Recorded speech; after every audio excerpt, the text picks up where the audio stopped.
Objet nombre, SCP-146. Tête de la honte en bronze. Classe, Euclide.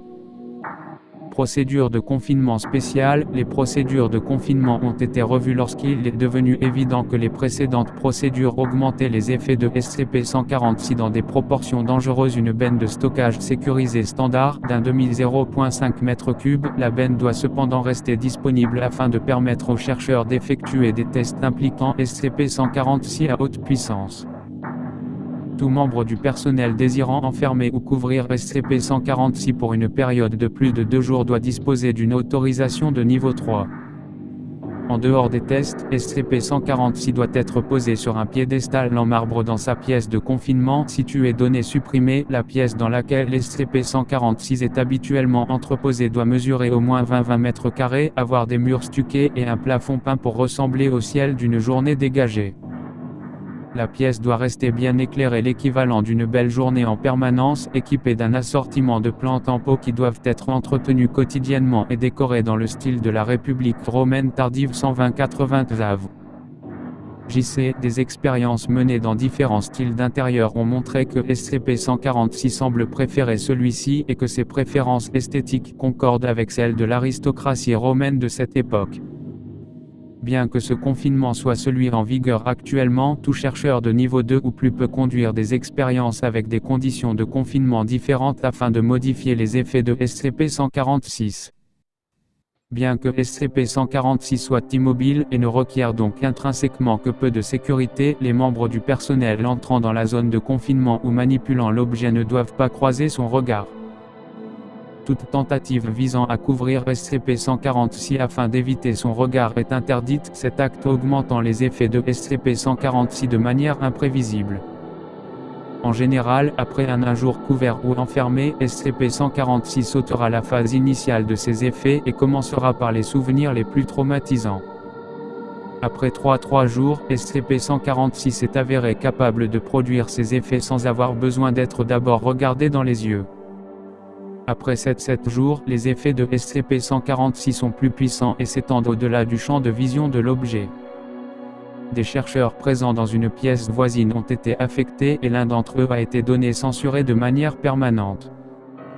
Les expériences au-delà de 7 jours sont interdites sur ordre de O5.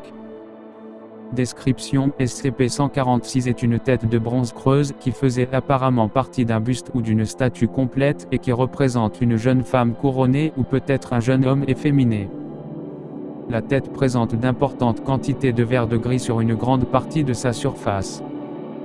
La couronne de SCP-146 est incrustée de décorations en argent et ses yeux, source apparente des effets de SCP-146, sont en argent martelé et poli pour être légèrement réfléchissants. À ce jour, SCP-146 n'a montré aucun signe de mouvement, mais ses réactions face à certaines décorations de sa zone de confinement indiquent un certain degré de perception, voire une véritable conscience. Si SCP-146 est capable de communiquer, il ne l'a pas encore montré. SCP-146 montre une capacité à accéder et à rappeler certains souvenirs chez les sujets qui croisent son regard. Ces souvenirs sont généralement accompagnés d'un sentiment de honte ou de culpabilité chez le sujet. Après qu'un premier contact visuel a eu lieu, la présence du sujet dans le champ de vision de SCP-146 suffit à accentuer l'intensité des souvenirs et des sentiments qui y sont associés, même si soutenir son regard accélère lorsque le regard du sujet croise pour la première fois celui de SCP-146, des souvenirs d'événements récents vont commencer à lui revenir. Par exemple, des sujets qui ont ignoré un ami dans le hall ou qui ont dépassé la limite de vitesse s'en souviendront et commenceront à se sentir légèrement coupables, indépendamment de leurs préoccupations pour ce genre d'événements en temps normal. Si l'exposition au regard de SCP-146 se poursuit, le sujet commencera à se souvenir d'événements plus anciens de manière plus précise, avec une augmentation conséquente de la sensation de honte. En général, après 30 minutes d'exposition, les souvenirs vont passer de l'état remémoration précise à celui d'hallucination intense, le sujet devenant incapable de distinguer le passé du présent ou le réel de l'imaginaire. La personnalité des sujets a aussi montré des signes de régression, en particulier chez les sujets chez lesquels des souvenirs des épisodes traumatisants ayant eu lieu pendant l'enfance ont été ramenés. Les sujets de test exposés plus de 30 minutes devraient être attachés tant pour leur propre sécurité que pour celle des autres. À ce jour, tous les sujets exposés à SCP-146 pendant 60 minutes s'enferment dans leurs hallucinations. Jusqu'à aujourd'hui, aucun sujet de ce type n'a pu être tiré de cet état catatonique et ramené à la conscience.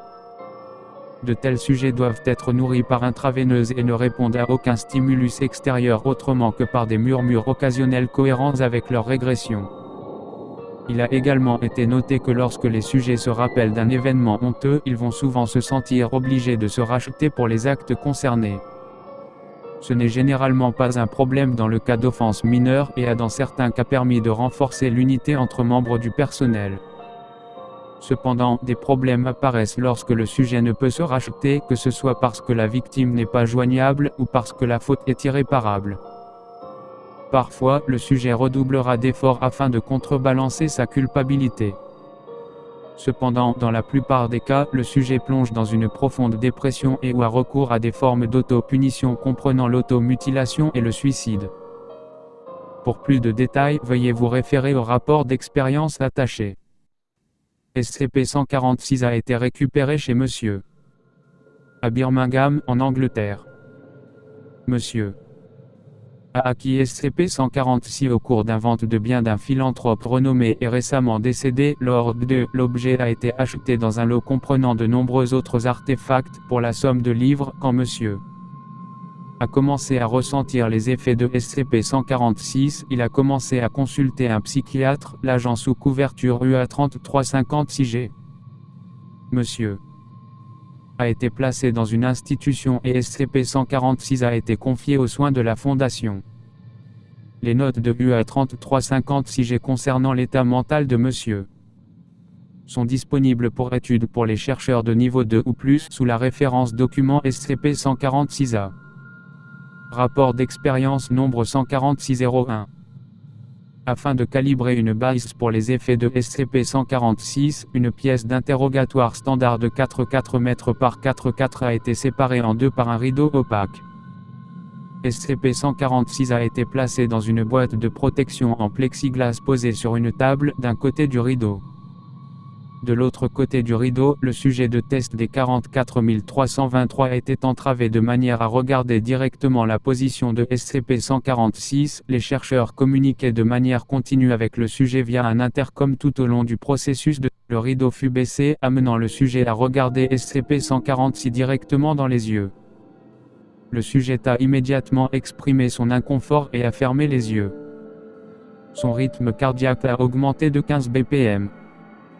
Sur demande, le sujet a raconté les souvenirs dont il se rappelait, en commençant par des troubles mineurs du comportement.